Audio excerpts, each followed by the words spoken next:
Hi guys, welcome back to another video. If you're new here, my name is Anna Lee. I am a mother, a wife, and a 1L. I only go part-time, but all of the stressors of law school are still there. So I just wanted to make this quick video to kind of give you guys an idea of what I wish that I knew going into my first semester of law school. So yeah, I guess that we'll get into it. Disclaimer, these are my experiences. I know everybody has their own, but these are just mine and kind of like what I struggled with and what I could have done better at. And I am not through my 1L year just yet. I am actually in my second semester, but it's a good idea of how to prepare for your first year in general. Let's get into it. All right, so the first thing I want to talk about is how to study. Studying is so important. However, everybody studies differently. So the way that one person studies is not going to be the same way that another person studies. For instance, like some people at my school, they study completely differently than I do, and we got the same grades or nearly the same grades. I think as long as you know how you learn, you'll be okay. For some people that meant they had to figure it out because some were non-traditional students who had not gone right to law school out of undergrad, so there was a gap. So they kind of had to get back into it. I know several people who kind of had to learn themselves again, so like learn how they learn. They would do something different every single week. So far as studying, they would read one chapter and take notes while they were reading, and then the next week they would read and then take notes, or like watch the lectures and do the assignments and then read. Like they just tried a bunch of different things just to see what worked best for them, and eventually they got it. So I think that that's one way to do it. You definitely have to find out how you study and how the way you learn, really. I mean, it goes back to learning. You have to figure out how you learn, the fastest, most efficient way that you can learn, and just really what works for you. So for me, I think I mentioned this in another video, but I either like to read and do notes at the same time, or read and highlight, write in the book always, and then do notes after I've read all of it. So I'll do my outline while reading, or I will read and then do my outline. That's just kind of those two are the best ways for me, just because when I read, I highlight, write the most important notes in the book, and then I'll go back and look at it again, which I feel is helpful, but I also like to take notes at the same time that I'm reading too. Just because sometimes that is more efficient, especially if you have like a shorter page readings that week.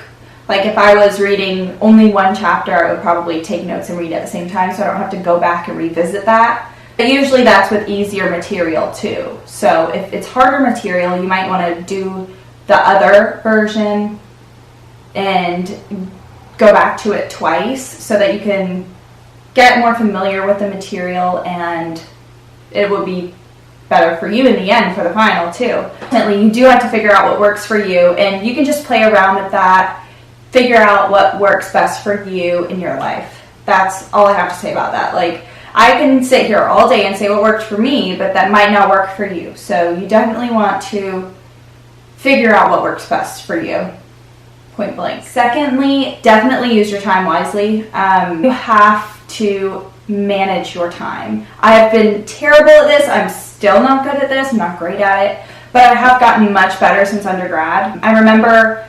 always doing stuff last minute because I could. I didn't really have to study for anything in undergrad. I was a psychology major, so it just came sort of naturally, I guess. I didn't have to study nearly as much as I have to do with law. And these concepts are so, Concepts are so intellectual, and there's so many theories, there's so much stuff going on, and it's always layered. In law school, you have cases, and they'll talk about all kinds of stuff in one case. It's very dense material. And so I've learned that I definitely have to manage my time to get through all of the readings, all of the assignments. Let's see, do the case briefs. It is a lot. You might have to say no to some things if that means you can't go out with friends one night a week because you're behind in a class. Then that's just what it has to be. You can manage your time to where you don't get behind. So if you're in a law school in the US, I know that they have a week before law school where they kind of get you oriented. Like there will be orientation before you begin law school. And in that period, you need to ask for your syllabus if you don't already have it. Get your readings done prior to class. Absolutely. And I would try to stay a week ahead every single week. Just because if you get behind, you are behind. It's so much harder to catch up when you're behind than stay ahead. I know that everybody says that, but it's seriously true. I remember last semester, my husband's father had health difficulties and he was in the hospital. So that kind of put me behind a little bit, but it was so hard trying to get caught back up. I did. It took a lot. It took a lot of late nights, a lot of early mornings, and as you see in my videos, I do get up early a lot because now with YouTube, it's definitely getting harder to just keep up with everything, but I am determined to do this. I know that this might help a few other people who are in the same non-traditional situation. So I guess my third tip actually ties into the second. It's learn to say no to your family and friends. Now, if you manage your time, you might not have to say no, but it is kind of inevitable that you're going to have to say no sometimes. So my family likes to go on a lot of vacations, and I've had to learn to say no.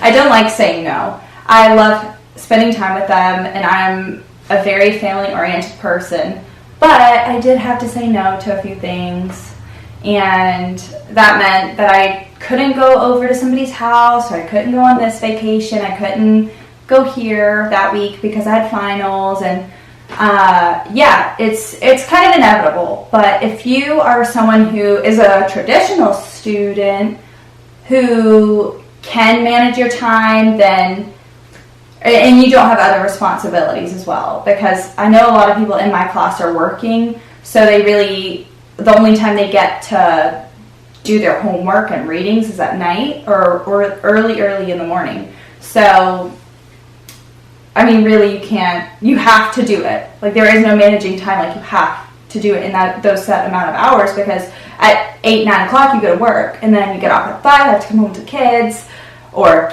child and feed them, bathe them, get them to bed, and then whatever time you have at night is the time that you have. So definitely, if you're one of those people, you can just skip this part because you don't even have any time to manage. You just have time to do your work, which some days are like that for me too. Thankfully, my husband does work and I'm able to stay home right now, so that's been super, super helpful. Finals is always a big question, especially as you approach final season. It's very stressful. Yeah, disclaimer, it's stressful. You knew it was going to be stressful. It's fine. Just prepare for the stress. However, it doesn't have to be. If you studied, if you know your stuff, if you've been doing the practice questions, if you've been doing the hypos, if you've been listening in class, doing your readings, you should be fine. But for me, I did all of that and I'm still stressed. So, but I just think that's leading up to it. And of course, your first finals, you're going to be like, oh my goodness, like, what do I expect? What to expect? And it's really just like the midterm. So thankfully, my school gave us a midterm. And I didn't really know what it was going to be like. I kind of studied for it a little bit. I didn't take it like seriously as I should have. But I just did what I did as best as I could. I did actually fairly well on it. Surprisingly, helped me realize what the final would be like. So definitely, if your school offers a midterm, take it. It will help you to learn what to expect. I know that some people don't take them, and I'm not sure if everybody offers them, but if it is, take it. That'll be super helpful. But when it becomes finals week, or the week before actually, take that whole week. If you're part-time, absolutely take that full week. If you can, I would take that full week or half a week just to study.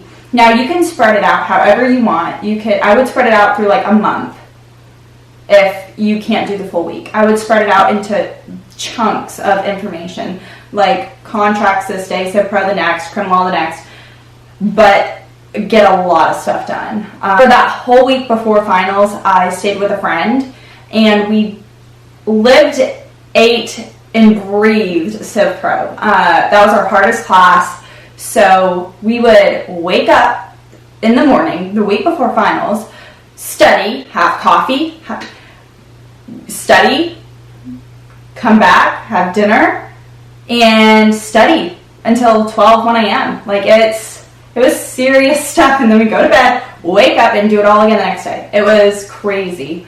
We would eat, study, sleep, study, breathe, study. Like, it was a constant cycle, but it wasn't bad. Like, if you're in law school, you obviously are there for a reason. You love that stuff. So if you love it, it won't be bad. I enjoyed it. I mean, it sucked having to cram, but if you just do what you're supposed to throughout the semester, you really it shouldn't be an issue. But definitely be prepared for finals, because that is a crazy week. But just take as much time as you can to prepare for those, because it is hard. Law school is not easy. I don't think any of us expected it to be. But yeah, what else? If I could go back and tell myself, I would say get involved. So thankfully I am involved on campus, not as much as I would like, because I am far away. I am a part-time student and I'm states away from it, so I am only able to do so much. However, if you're a traditional student or if you live closer to campus, I would absolutely say get involved as much as you can, just because it looks really good on a resume and you can network, you meet so many great people, and you just learn to work together and you all can help each other when you need it. I will say that getting involved is probably the best thing that I did, because I've met so many great people. I got a lot of help from a lot of great people, and if I had any questions, they were always there to answer. I have this program called Dean Fellows. Like, they're higher, they're like 2 and 3L students who tutor basically all of the 1Ls, so that's been super helpful. And if you have that at your school, I would definitely say take advantage to the fullest extent possible, because it helped me a lot. So we would do hypotheticals all the time, multiple choice questions. If I had any questions, my Dean Fellow was always there to help me, even in legal analysis and persuasion, legal research and writing. They were very, very helpful. So if you have anything like that on your campus or at your school, definitely use them or take advantage of that, because you won't regret it. And the last thing that I'm going to leave you with is always, always, always do your work. Always. Like I said in the beginning or in the middle, whatever, as I said earlier in this video, always do your work. Always. Just, I know that life happens and that we have busy weeks and that things come up, and that's fine, but then you have to take an active step to put in the extra work to get it done, because once you're behind, it's so hard to get ahead. That's why I say, if you're given your syllabus a week before class and you know the readings, just do it the week before, and always try to stay a week ahead, because it's so hard trying to get caught back up, because then you have 100 pages of reading plus another 100 pages of reading, or let's say you get 75 pages of reading and now you have like the remainder of that reading and then this week's reading, and then you have the lectures, and then you have, some of you go to school. Like, I have online lectures, so I still have those, so it's so much easier to stay ahead than it is to catch up when you get behind. And I think that that's the last thing that I have for you guys. I'm not sure how long this video is. I think that that's it. But thank you guys for watching. If you have any questions, please feel free to DM me on Instagram at @a_mother-in-law. And I think I'll put it right here or right here. I'll put it on the screen somewhere. Thank you guys so much for watching. I really do appreciate it. If you liked it, give it a thumbs up and leave a comment down below and subscribe. But thanks guys. I'll see you in the next one.